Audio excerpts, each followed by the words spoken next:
karena hobi aja, seneng. Dipelajari semua, dicoba semua, bisa.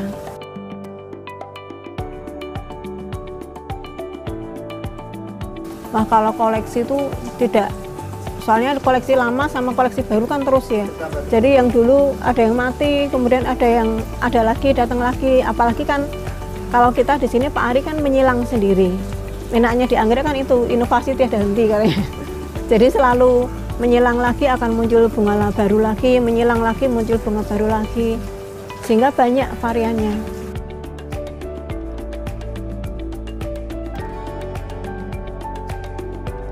Jadi budidayanya anggrek, memang mengapa anggrek itu bisa stabil, karena memang pembudidayaannya kan melalui laboratorium, harus steril. Jadi kalau di Candi Orchid memang sebenarnya awal kita dari dulu pengen di edukasinya, pendidikannya, supaya orang tidak menganggap anggrek itu susah.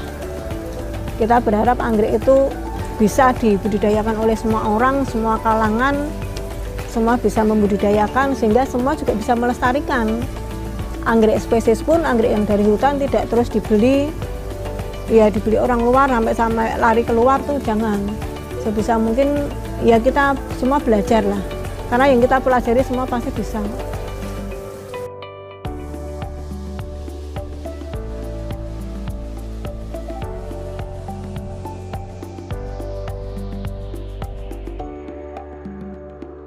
Harapannya yaitu nanti sebisa mungkin hasil karya anak bangsa ya diperbanyak sama anak bangsa sendiri.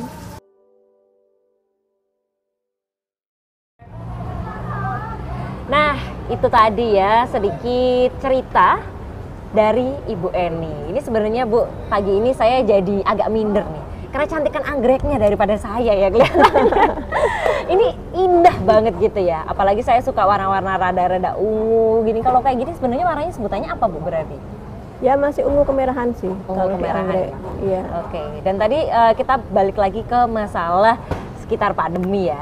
Kemudian WFH banyak sekali yang kemudian suka menanam begitu. Kelihatannya jadi tren di masyarakat saat ini. Tapi kalau misalnya Bu Eni sendiri udah dari tahun 98. Iya, wow, saya mulai tahun 1998. Itu tadi kan diceritakan di video bahwa awalnya ini dari hobi aja ya. Dan Ibu ini basicnya bukan dari anak pertanian. Bukan dari sastra. Saya bayangin dari lulusan sastra kebetulan. Dari lulusan sastra yang biasanya tuh berhubungannya sama dengan, apa ya, nggak benda secara langsung gini ya. Tapi kemudian ternyata bisa sampai sesukses ini. Nah itu gimana Ibu? Dari hobi tapi benar-benar bisa menekuninya itu apa rahasianya? Ya kalau itu sih karena kemauan ya, kemauan. Karena seperti saya dulu ini kan awalnya memang dari seneng tanaman. Saya hobi tanaman, pada waktu itu malah saya belum suka anggrek. Jadi belum terpikirkan untuk anggrek. Di awalnya masih tanaman apa? Waktu itu saya tanaman hias tuh yang saya tanam nolina, terus pandan Bali, terus apa namanya, yang tanaman anthurium itu loh, anthurium gelombang cinta itu, tapi gelombang cinta tapi yang pendek, yang mini. Itu yang saya tanam awal. Sampai kemudian saya waktu jalan-jalan ya biasa seneng tanaman ya, jadi saya sering jalan-jalan. Saya lihat anggrek dalam botol. Nah, seperti anggrek dalam botol, saya heran kok bisa ada anggrek dalam botol. Saya beli aja. Saya beli, sampai di rumah saya tanam. Saya hanya melihat di situ waktu itu di Polaman, Mije, di Gunung Pati. Polaman Gunung Pati, tempatnya Budono. Di situ saya hanya melihat, kemudian saya mempraktekkan sendiri di rumah. Saya praktekkan bagaimana caranya menanam. Ya karena saya nggak tahu, saya pecah. Saya pecah, saya tanam. Tapi ya puji Tuhan ya, alhamdulillah bisa tumbuh walaupun 50%. Nah itulah dari awal itu saya seneng akhirnya saya beli lagi, beli botol lagi sampai akhirnya punya banyak. Oke, jadi memang di awal itu ada trial and error juga ya, belajar dari kesalahan-kesalahan seperti itu. Tapi kemudian di awal kan memang sempat membudidayakan tanaman-tanaman lain. Kenapa akhirnya memilih anggrek untuk yang menjadi fokus? Karena setelah saya pelajari, kebetulan kan suami saya dia orang komputer. Jadi dia sudah kerja di komputer 20 tahun. Di komputer suami saya karena dia di komputer lebih welcome ya, lebih bisa terbuka lewat internet kan. Dari situ suami saya belajar. Ternyata anggrek itu internasional. Jadi secara organisasi itu dia internasional. Seperti memberi nama anggrek, anggrek yang diberi nama seperti di Candi Orchid kan sudah memberi nama anggrek Semarang Beauty. Semarang Beauty ya? Ya, kita sudah membuat nama Semarang Beauty, anggrek Semarang Beauty. Itu sudah kita registerkan secara internasional di London. Jadi kita tidak bisa memberi nama sendiri. Jadi kalau kita menyilangkan anggrek dan muncul bunganya, mau kita beri nama, kita beri ID, itu harus didaftarkan di London. Dan itu kita sudah daftarkan. Kalau dari Candi Orchid kan sudah ada Semarang Beauty, ada Jolotundo, itu ada Sampokong, Tugu Muda. Jadi memang kalau di Candi Orchid kita berusaha memberi nama, memberi ID itu yang khas Semarang. Jadi biar Semarangnya kelihatan. Bisa memberikan identitas kota Semarang melalui anggrek juga begitu betul. ya. Aduh, ini semakin seru sekali tentunya. Jadi kalau misalnya e-people pengen tahu lebih banyak, ikuti episode kali ini sampai akhir dan silahkan buat yang punya pertanyaan bisa dikasih di kolom chat kita, di live chat, nanti akan kita sampaikan langsung ke Bu Eni. Jadi jangan kemana-mana, tetap di Hobi Jadi Rezeki.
Saya, Ketua DPRD Kota Semarang, mengajak seluruh warga masyarakat Kota Semarang untuk menggunakan hak pilih pada Pilkada Serentak 9 Desember 2020. Pastikan terdaftar sebagai pemilih, pastikan Anda menggunakan hak pilih. Saya Kapolrestabes Semarang, Polri siap mengamankan Pilkada Serentak 2020. Polri menjamin keamanan masyarakat datang ke TPS.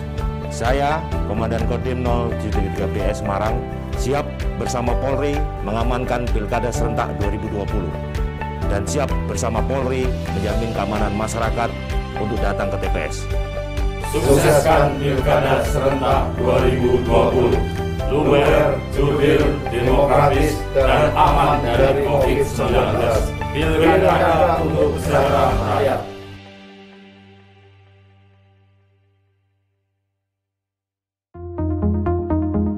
Ducting dan menara telekomunikasi seluler bersama di Kota Semarang direncanakan akan dibangun di 362 ruas jalan kota dengan total panjang UDIH atau dengan total panjang jaringan 506 km dan menara telekomunikasi seluler sebanyak-banyaknya 230 menara akan dibangun. Proyek ini dimulai dengan pembangunan 8 ruas jalan prioritas dengan total panjang jaringan 29.211 meter dengan pembangunan 7 menara telekomunikasi seluler. Jaringan ducting bersama terdiri dari beberapa konstruksi, di antaranya UDIH, pipa HDPE, dan PVC, horizontal directional drilling, handhole, manhole, dan menara telekomunikasi seluler.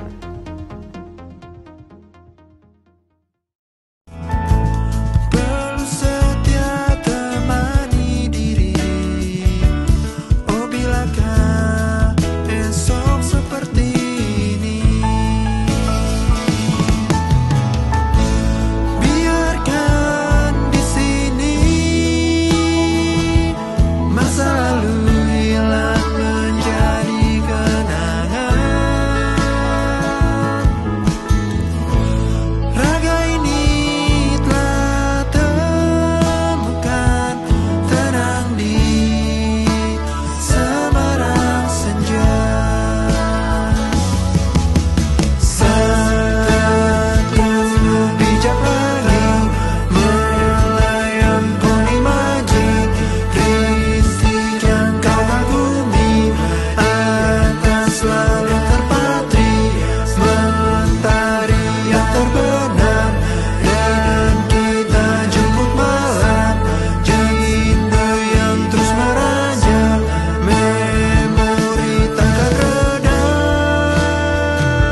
lanjut lagi di Hobi Jadi Rezeki, masih bersama Candi Orchid. Nah, tadi kalau misalnya kita udah bahas sedikit tentang bagaimana latar belakang Bu Eni itu kemudian bisa jatuh cinta sama anggrek gitu ya Bu. Tapi kemudian tentu di awal-awal sampai sekarang ini kan banyak percobaan sehingga bisa menghasilkan banyak jenis-jenis anggrek baru seperti yang tadi disampaikan ya. Nah itu seperti apa Bu perjalanannya?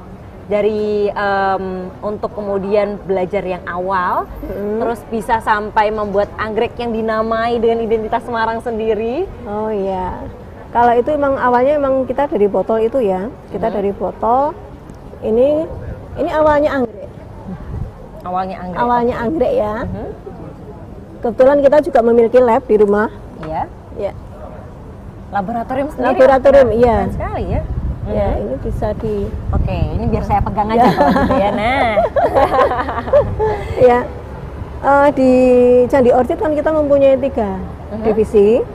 Jadi satu. Ada divisinya sendiri ya. Divisinya ada 3. Ini satu laboratorium yang menghasilkan botol. Yang dipegang oleh Pak Ari sendiri.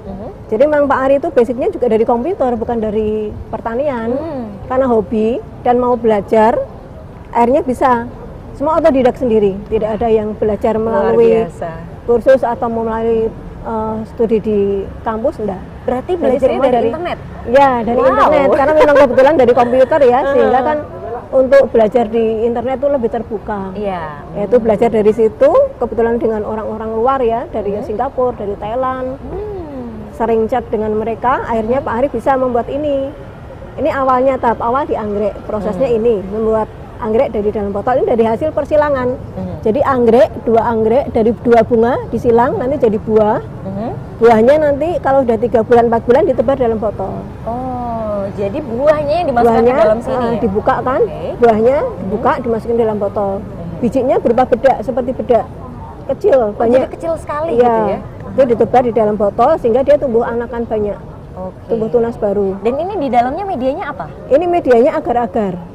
Agar-agar, beberapa hormon organik, kita pakainya organik seperti kelapa, itu air kelapa, organik semua, ini medianya, jadi aman untuk kita. Ini kalau sudah ditebar di dalam botol sini, buahnya, nanti kita tunggu sampai 1,5 tahun. 1,5 tahun? 1,5 tahun, ya lama, 1,5 tahun sampai 2 tahun, baru bisa jadi seperti ini. Oh, melatih kesabaran. Ya, anggrek memang jual waktu ya, lama sekali. Ya setelah 1,5 tahun, 2 tahun kita keluarkan, kita tanam seperti ini. Oke, dipindah media Ya, tanamnya. dipindah media tanam seperti ini, ditanam di sini. Kita tunggu sampai 6 bulan. Ini namanya seedling. Kalau ini botol bibit anggrek, dan kalau sudah dikeluarkan, ditanam di media kecil ini, namanya seedling. Isinya apa ini medianya? Anakan. Ini ada 2, satu dari sabut kelapa, medianya, satu dari moss. Jadi yang kita ini pakai 2, ya itu moss, kalau ini sabut kelapa. Ini dari botol, kita tanam di sini, kita tunggu sampai 6 bulan. 6 bulan. 6 bulan akan tumbuh seperti ini. Oke. Berarti kira-kira ini udah 2 tahun sampai 2,5 tahun ya?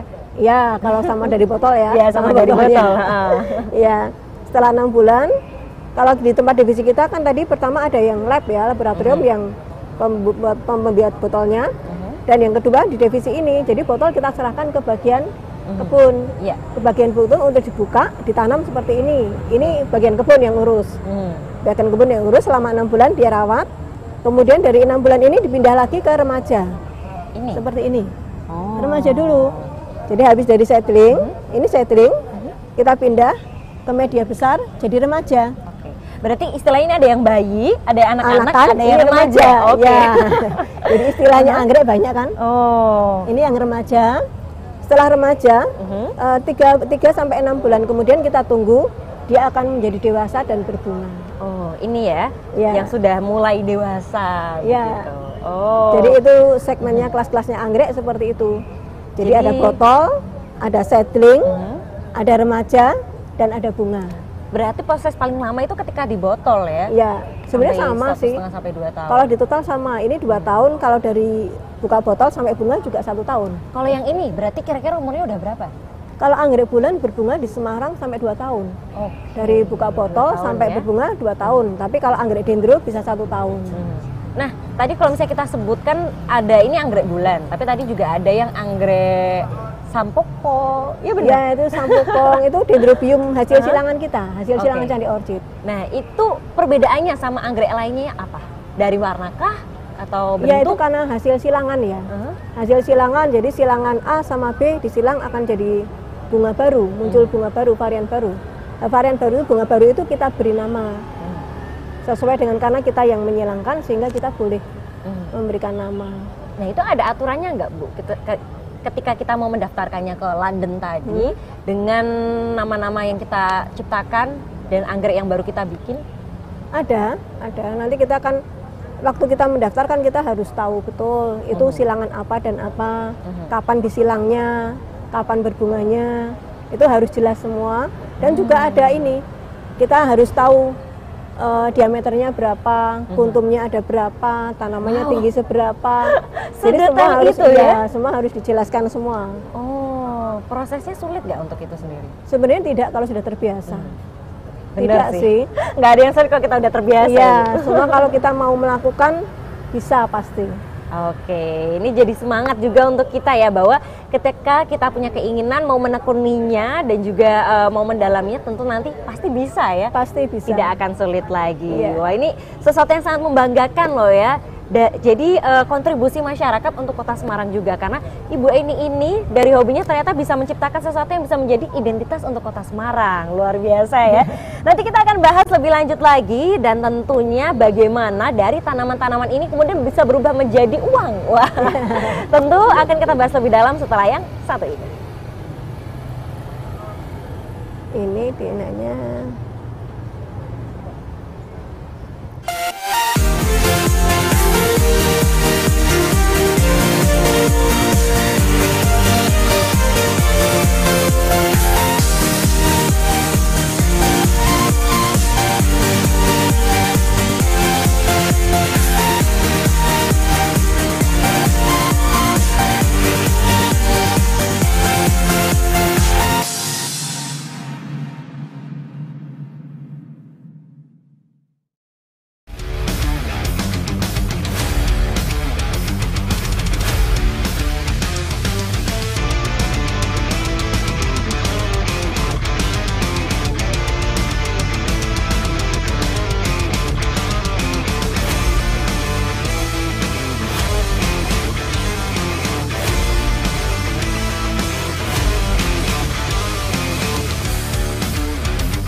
Saya, Ketua DPRD Kota Semarang, mengajak seluruh warga masyarakat Kota Semarang untuk menggunakan hak pilih pada Pilkada serentak 9 Desember 2020.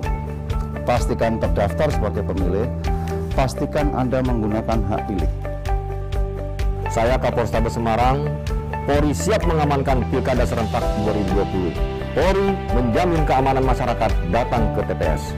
Saya, Komandan Kodim 073 PS Semarang, siap bersama Polri mengamankan Pilkada serentak 2020 dan siap bersama Polri menjamin keamanan masyarakat untuk datang ke TPS. Sukseskan Pilkada serentak 2020.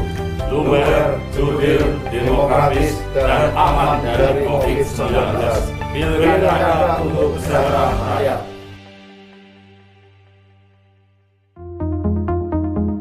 Ducting dan menara telekomunikasi seluler bersama di Kota Semarang direncanakan akan dibangun di 362 ruas jalan kota dengan total panjang UDIH atau dengan total panjang jaringan 506 km dan menara telekomunikasi seluler sebanyak-banyaknya 230 menara akan dibangun.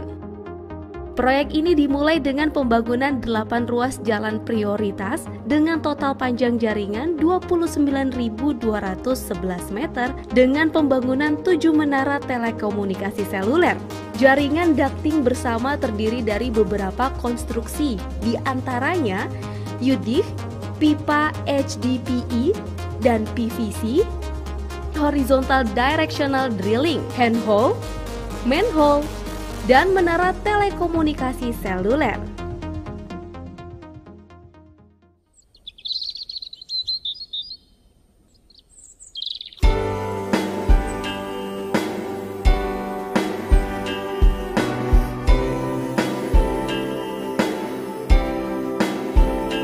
Di sana sini banyak perbedaan, dari jaga jarak hingga cuci tangan. Sama-sama kita lakukan, sama-sama jadi pahlawan agar dunia segera kembali aman. Di sana sini banyak cara baru agar roda ekonomi terus maju. Sama-sama kita jaga, sama-sama kita bisa, dari kota Semarang untuk Indonesia. Mari jaga produktivitas, namun aman COVID-19. Mari tetap bersosial dengan cara new normal.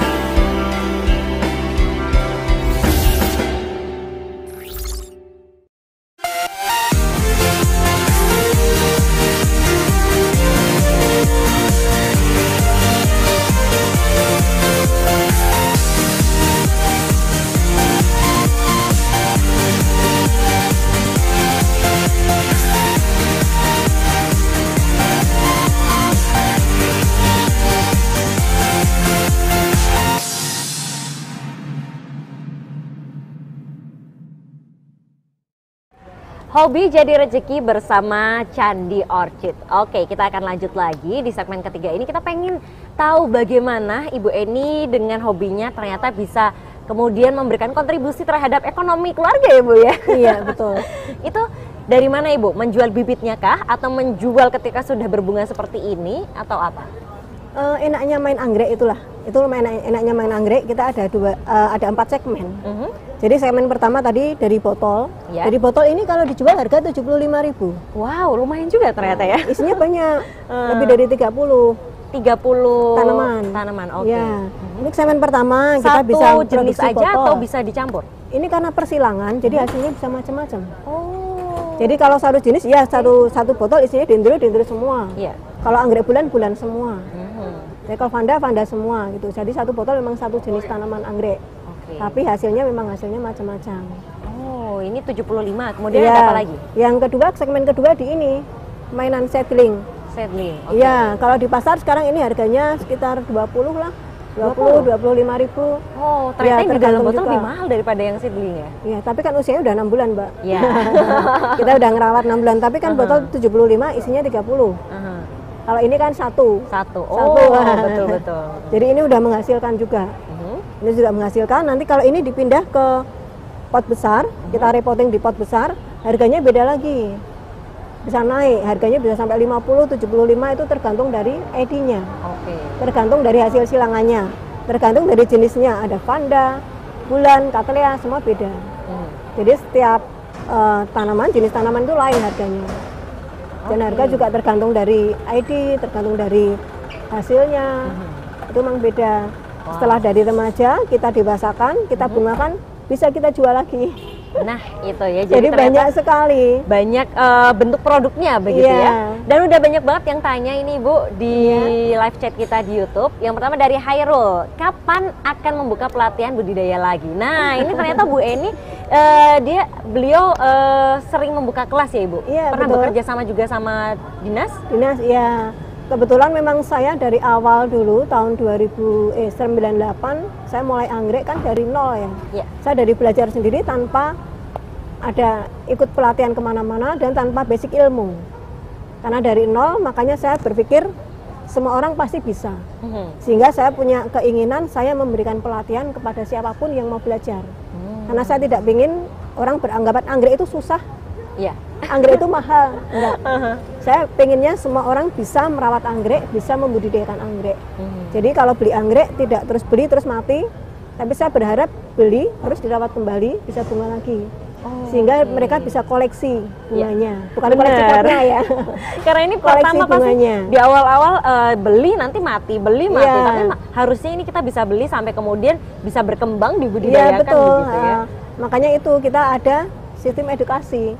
Jadi kalau belanja di Candi Orchid, itu kita akan memberikan pelajaran dulu. Jadi bagaimana cara merawatnya, Oke. bagaimana Ini cara yang dibutuhin, pembudidayaannya. bener. Iya, karena kita tidak ingin setelah dibeli dari Candi Orchid terus mati, itu tidak ingin. Oke. Kita Jadi berharap bisa dibungakan lagi. bisa membuat kita belajar lebih bertanggung jawab Iya. begitu ya atas tanaman yang sudah kita beli dan harus dirawat. Iya. Oke. Di Candi Orchid juga mempunyai pelatihan. Jadi ada pelatihan yang kita jadwalkan 2 bulan sekali. Iya. Ya, setiap 2 bulan sekali secara umum ya. Itu pesertanya se-Indonesia. Jadi setiap 2 bulan sekali itu kita buka pelatihan, memang kita umumkan di FB juga, kita iklankan di FB. Tapi pesertanya terbatas hanya 30 orang. Wah, dalam 2 bulan ya. Nah, setiap 2 bulan sekali. Terdekat bulan apa nanti, Bu? Karena pandemi ini kita belum berani. Oh. Iya. Karena pandemi belum berani. Oke. Kemudian untuk hari Sabtu itu kita khusus untuk pelajar. Jadi pelajaran dari pelajar. Jadi yang sering yang sudah kerjasama dengan kita, jadi dari UPGRIS, dari UIN, dari Undip itu sering memberikan ikut pelatihan di tempat kita. Kemudian dari SMP, SD, SMA itu juga kita berikan waktu kalau hari Sabtu. Oh. Kalau hari Sabtu mereka bisa ikut datang ke Candi Orchid. Jadi untuk benar-benar belajar. dari yang anak muda Iya. sampai yang dewasa bisa belajar begitu Iya. ya. Wah, Yang ini pernah luar belajar biasa. di Candi Orchid dari TK loh malah. Oh ya. Dari TK ada, SMP ada, SMA sampai di universitas. Benar-benar mengenalkan anggrek sedari kecil. Iya. Gitu ya. Karena memang bisa dilakukan dari anak kecil sampai dewasa, sampai yang purna tugas pun yang sepuh bisa melakukannya. Ini jadi kegiatan yang sangat bagus sekali sih untuk masyarakat kita begitu ya, apalagi untuk pembelajaran anak-anak. Nah, terus ada satu lagi nih pertanyaan dari Ucup yang pengen tanya, benar atau enggak sih Bu, anggrek itu harus diajak ngomong? Biar barangkali kalau misalnya kita kasih afirmasi positif nanti bunganya lebih cantik, benar nggak sih itu? Ya kalau anggrek itu kan juga tanaman ya, tanaman itu makhluk hidup.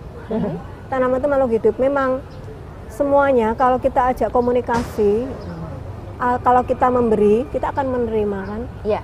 Sehingga kalau kita ajak komunikasi, kita ajak keluh kesah, walaupun itu sugesti ya, kalau saya bilang itu sugesti, tapi itu juga memang betul. Kalau orang zaman dulu seperti ibu saya dulu memang suka diajak bicara, kenapa kamu nggak bunga? Kamu berbunga ya, sudah saya rawat. Itu ya itu seperti sugesti juga sebenarnya. Lama-lama dia akan berbunga. Ya memang kalau prinsipnya karena anggrek itu makhluk hidup juga. Ya. Jadi kalau kita ajak komunikasi dia juga akan memberi. Nah, Apalagi anggrek kalau kita aja rawat ya. bisa diajak omong ya, Iya. Bu, ya, bisa dikasih pengertian sugesti positif seperti itu. Apalagi Anda ya. Jadi ini membuat kita merasa ada kedekatan dengan tanaman kita begitu Iya. ya. Oke, ini Kalau seru anggrek sekali memang sih. harus kita sayang sih. Iya, tentu ini sayang banget soalnya dia bunganya udah cantik, ngerawatnya lama gitu kan, jadi sayang kalau nggak dirawat dengan penuh kasih sayang. Kemudian ada juga pertanyaan yang lain masih kita tunggu ya, berarti nanti bisa masuk di live chat kita. Dan kalau misalnya bahas soal masalah uang nih, pasti di awal butuh modal kan Ibu? Mahal nggak sih kalau misalnya mau coba untuk membuat usaha budidaya anggrek? Enggak sih, enggak sama sekali. Kalau kita dari hobi, kita seneng. Seperti saya dulu awalnya ya, saya awal tahun 98, itu saya hanya melakukan budidayanya awal itu hanya di depan rumah. Hanya teras tanpa modal. Jadi modal saya hanya botol. Beli botol itu, botol aja. Kemudian berkembang karena ya ini tahun 99 saya buka botol. Itu 9 Desember tuh kelaku semua itu yang awalnya itu kan. Itu saya hanya mempunyai satu space 2 meja. Iya. kecil. Tapi dari itu kita bisa menghasilkan. Jadi ternyata berarti masalah lahan itu bukan jadi tidak, masalah ya? Iya, tidak sama sekali. Oke. Karena awal pun saya hanya 1x7. 1 kali Awal saya main anggrek itu ukuran 1x7 samping rumah. Dari situ saya berkembang hingga sekarang. Wow. Jadi tidak membutuhkan lahan besar ataupun modal besar sebenarnya. Kalau kita Ternyata mau bisa belajar ya dari berarti? awal, ya. Oke, ini jadi sesuatu penyemangat juga ya, karena modalnya nggak terlalu besar. Tapi kalau misalnya kita mulai barangkali dari awal, cuman beli 1 botol, Iya, 75.000 ya, kita kemudian kembangkan. bisa kita lanjut sampai isinya kan 30-an ya Bu? Iya. Padahal kalau misalnya udah sampai besar kayak gini berbunga bisa sampai berapa? Tergantung bunganya juga sih, kita nggak bisa. Range-nya berapa ini ya. sampai berapa nih kalau yang ada di Ya kalau Candi dendrobium rata-rata antara 75.000 sampai 350 ada. Wah. Kalau anggrek-anggrek silangan, Iya. anggrek-anggrek silangan yang sudah ber-ID itu, yang sudah kita daftarkan di London, harganya bisa sampai ratusan, sampai jutaan. Oke. Soalnya yang ada yang punya kan cuma 1 orang. Iya, karena kelangkaannya, Iya, keistimewaannya kalau hasil ya, silangan harganya itu jadi kan tinggi. hasil silangan akan muncul varian baru yang orang lain tidak punya. Sulit Nah, nggak itu. sih Bu itu untuk menyilangkannya? Enggak, mudah. Karena waktu pelatihan pasti diajarkan. Oke. Berarti ini kayaknya kita harus membuktikan sendiri dengan ikut pelatihannya ya. Apakah Iya, yang dikatakan betul. Ibu ini nih bener? Kalau ternyata tidak sulit, ternyata mudah. Kalau kita mau merawat anggrek kemudian 19, mari tetap bersosial dengan cara new normal.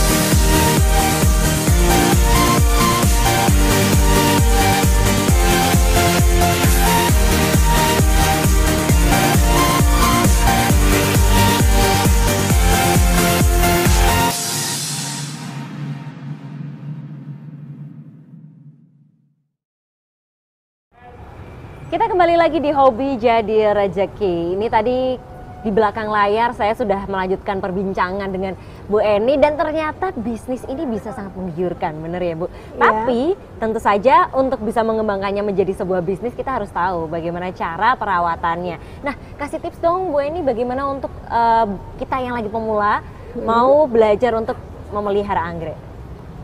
Sebenarnya anggrek itu mudah ya, asal kita tahu karakternya. Ya. Jadi kita tahu karakternya, kita tahu kebutuhannya. Seperti umpamanya anggrek dendrobium ini. Yang anggrek dendrobium ini lebih suka kering. Iya. Dia tidak mau basah. Sehingga kita carikan media yang pas. Biasanya kita pakai arang. Oh, nggak basah ya? Ya, berarti? karena tidak basah. Jadi kebutuhan sinarnya juga banyak, dia 65% ke atas. Bisa sampai 70%, kalau mau 100% bisa juga kalau dibiasakan. Itu bisa kalau dibiasakan dari kecil. Makanya kalau untuk main anggrek, pertama memang harus lihat karakternya. Oke. Jadi disesuaikan dengan kondisinya kita. Kondisinya kita kalau memang panas, ya kita main dendrobium. Kalau kita mau main bulan, oke, bisa. Tapi carikan tempat yang agak teduh atau diberi paranet, dibuatkan greenhouse. Diberi paranet, diberi plastik UV supaya tidak kehujanan, itu bisa. Jadi semua memang kalau trip and trick memang kita harus pertama menyesuaikan dulu lokasinya. Dan untuk penyiraman juga jangan terlalu banyak air. Berapa hari sekali Bu? Itu tergantung lokasi juga, bisa sehari sekali. Karena anggrek itu yang dibutuhkan hanya 3 sebenarnya. Apa itu? Sinar, angin, dan air. Sinar, angin, dan Ya. air? Kebutuhan anggrek hanya 3 itu. Kalau 3 itu terpenuhi, dia akan tumbuh subur. Kalau pupuk itu nomor sekian lah.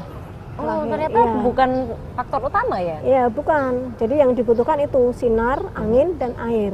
Nah, ini Kalau ada sinar angin kan- berarti harus di tempat terbuka juga Bu? Iya, Harus kena diusahakan angin. tidak pun tempat terbuka, tapi ada semilir angin, itu Oke. bisa. Dan anggrek itu memang tidak terlalu banyak air sebenarnya. Kalau air kan kita tergantung kita yang memberikan kebutuhannya. Tapi kalau sinar harus kita carikan. Yang sinarnya juga sesuai kebutuhan anggrek. Kemudian Bagusnya- angin juga kita carikan anginnya yang semilir, yang ada angin seperti ini kan pada Ya. gerak. Nah, Kita itu aja suka, cocok apalagi berarti. anggrek Iya. ya. Karena memang anggrek itu utamanya dia butuh oksigen. Makanya di awalnya kan anggrek itu kan epifit, dia nempel. Iya. Jadi kebutuhan air kan tidak banyak. Yang butuh yang dia butuhkan hanya sinar sama angin kan. Kalau air kan dia dapat dari embun. Di alam tuh siapa yang rawat? Siapa yang nyiram? Nggak ada kan? Benar ya? Nggak ada kan ya. Makanya kan kalau tempel pohon di alam itu kan dia airnya dapat dari embun. Tapi dia sinar dan angin itu kan memang ada. Itu yang dibutuhkan. Jadi agroklimat itu yang pertama. Makanya bisa dibilang dia sebenarnya mudah untuk dibudidayakan ya, Bu. Kebutuhannya makanya jangan dibuat gitu. susah ya. Sebenarnya mudah, makanya jangan dibuat susah. Kemudian kalau misalnya kita sudah berhasil mengembangkan seperti ini, kalau mau dijual, nah biasanya kendalanya itu apa, Ibu? Di Sebenarnya distribusi mungkin? Enggak sih, sebenarnya semuanya mudah kalau untuk anggrek. Apalagi anggrek sekarang kan sudah seperti mendunia ya. Ya. Jadi udah semua umum sekali segmen ya. suka, semua orang suka. Kalau dia mau belajar perawatan juga bisa. Jadi seperti bibit ini saya sampai kekurangan. Betul-betul kekurangan. Saking banyak peminatnya berarti. Iya, apalagi masa pandemi ini memang betul-betul orang karena di rumah ya, karena di rumah sehingga dia mencari kegiatan. Itu anggrek itu memang paling digemari kalau saya rasa ya. Jadi kerasa dampaknya begitu Iya, ya? betul. Puji Tuhan sih, alhamdulillah juga. Tapi ini positif dampaknya. Dampaknya untuk kami pemain tanaman ini bagus banget. Karena memang banyak orang di rumah mencari kegiatan, akhirnya mereka larinya ya ke hobi. Seperti anggrek ini menanam kan, itu kan masuk hobi juga. Sehingga mereka banyak melakukan, akhirnya saya sampai kekurangan. Ini yang biasanya saya setiap bulan sekali kirim ke Aceh, ke Sumatera, daerah Sumatera itu banyak. Di seluruh Indonesia ya? Ya sampai 1000 tanaman kan saya kirim ke Aceh, ke luar Jawa. Wow. Ya untuk daerah Sumatera sendiri, Kalimantan sendiri, Sulawesi sendiri. Itu saya setiap minggu ada. Jadi jadwal setiap Senin kirim ke Aceh, ke Sumatera lah, daerah Sumatera. Nanti hari Rabu kita kirim ke daerah Kalimantan. Jadi kita jadwalkan seperti itu. Kalau terus selama pandemi ini nyampai paling tinggi berapa, Ibu, permintaan? Kalau nurutin ini sebenarnya banyak, cuman waktunya sama kita yang nggak mampu ya.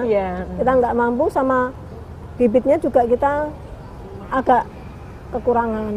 Karena memang walaupun kita sudah selalu stok, kebetulan kan kita memang ya itu ya, kita udah produksi, makanya kita tidak takut kekurangan juga sebenarnya. Selalu ada bibit di Candi Orchid. Tapi memang karena permintaan semakin banyak, dan anggrek itu kan nggak bisa ngejar waktu. Kita main waktu kan. Untuk bisa jadi seperti ini 6 bulan. Mau kita pacu sampai 3 bulan nggak bisa, nanti kasihan. Kalau konsumen diberi terlalu kecil kan kasihan.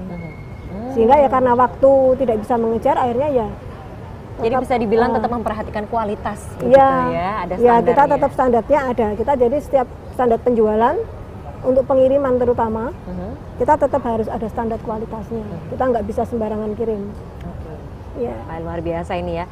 Kalau bisa dilihat ternyata ini nggak cuman bisnis hobi main-main aja sih. Kalau setingkat Bu Eni ini udah bener-bener terplanning, semuanya manajemennya sudah sangat rapi begitu ya. Udah ada laboratoriumnya sendiri, ada divisi-divisinya sendiri, pengembangan produk ada. Ini udah bener-bener the real business sih sebenarnya kalau kayak gini. Kemudian kalau misalnya dari segi keuntungan sendiri, Bu. Tadi kan kalau dibilang modalnya nggak banyak begitu ya. Kita bisa mulai dari yang kecil. Tapi keuntungannya bisa sampai berapa nih kira-kira? Omset per bulan? Wah, kalau keuntungan itu kan memang satu justru kepuasan ya. Iya. Kepuasan karena bisa memberikan kebahagiaan ke orang lain. Itu memang salah satu, bisa memberikan edukasi ke orang lain. Itu suatu keuntungan yang luar biasa buat kita. Tapi kalau keuntungan material sih tergantung dari lokasi juga. Semua tergantung dari lahan dan tergantung dari kemauan kita. Jadi kita nggak bisa menghitung realnya keuntungan itu dari lahan besar sama lahan kecil, kita nggak bisa perbandingkan kan. Jadi semua kan tergantung dari ininya kita, kemauan kita, dan tergantung dari lahannya ada. Itu jadi kita nggak bisa bilang untuk realnya, nggak bisa. Beda-beda lumayan lah ya Bu. Iya, yang pasti lumayan. Kalau tidak lumayan mungkin tidak ada yang ikut dilanjutkan seperti ini ya. Iya, tidak ada yang ikut juga ya. Karena saya punya banyak plasma di Semarang ini. Plasma itu apa? Plasma itu teman-teman petani, jadi yang tadinya belajar di tempat Candi Orchid, belajar di tempat kita, kemudian mereka mengembangkan di rumah masing-masing. Oh, jadi mereka sudah bisa mandiri, kemudian membuat sendiri begitu ya? Iya, seperti pelatihan itu kan kita bisa kerjasama dengan Dinas Pertanian, dengan Dinas Tenaga Kerja, jadi sering kita melakukan kerjasama dengan mereka. Sehingga mereka yang mengirim peserta ke tempat kita, mereka yang memberikan dananya ya. Kemudian kita yang memberikan pelatihannya. Dari mereka itu akhirnya mereka bisa berkembang. Oke. Mereka bisa mempunyai penghasilan dari situ. Jadi ternyata ada peran pemerintah juga untuk membantu dalam Iya. hal ini ya. Dan kemudian satu pesan dong Bu buat yang barangkali masih banyak yang ingin usaha anggrek seperti ini, ingin bisa berkembang sampai se-Indonesia, tapi kadang males untuk ngikutin aturan-aturan, salah satunya sepertinya harus melewati karantina ya. Iya. Ya kalau sebenarnya kalau kita mau mengirim anggrek ke luar Jawa, kan peraturannya harus melalui karantina. Itu harus kita patuhi. Karena karantina itu tidak susah dan tidak mahal. Jadi kalau kita ke karantina, kita urus ke karantina, tinggal ngisi draft kan, ngisi formulir, kemudian kita ajukan ke karantina. Satu tanaman tuh hanya seharga Rp150. Rupiah ya, Rp150? Iya, satu tanaman. Jadi murah. Dan dari dinas karantina juga punya komitmen. Jadi mereka tidak sampai 1/4 jam, 15 menit. Jadi untuk mengurusan dokumen karantina tidak lebih dari 15 menit selesai. Ini udah kayak fast food ya, 15 menit. Jadi udah memang selesai kalau kita nanti. sudah, apalagi kan udah online ya, kita udah isi sendiri dari rumah, sampai sana tinggal memberikan, kita udah masukkan online, lebih mereka tinggal dipercepat lagi ya. Oke. Jadi lebih enak ya. Jadi itu sudah peraturan. Sudah peraturan kalau kita mau kirim ke luar Jawa kan harus melalui karantina. Jadi semua konsumen yang masuk ke tempat kita, kalau mau dibawa keluar Jawa pun, kalau dibawa pulang keluar Jawa, saya sarankan melalui karantina. Nah untuk ini lebih amannya. satu hal yang juga sangat perlu kita perhatikan ya, bahwa selain kita belajar untuk menanam anggrek, kemudian memahami bagaimana perkembangannya, tapi kita juga harus mau mengikuti berbagai peraturan yang memang sudah ada untuk entah itu pengembangbiakannya, entah itu untuk pendistribusian, untuk penjualannya, begitu ya. Jadi apa yang kita lakukan ini bisa membawa manfaat, kebaikan bagi orang lain, bagi sekitar, tapi tidak menyalahi aturan tentunya ya Ibu. Terima kasih Bu Eni sudah mau mampir ke sini, dan tentu saja semoga tambah sukses ini nanti bisnisnya, makin banyak yang cinta sama anggrek, dan tentu saja untuk e-people yang ada di rumah, terima kasih atas semua pertanyaannya. Semoga episode kita hari ini bisa menginspirasi dan bisa membuat e-people di rumah semakin semangat untuk mengembangkan hobi sehingga nanti bisa menghasilkan rezeki. Saya Hani Nurmalita pamit, sampai jumpa.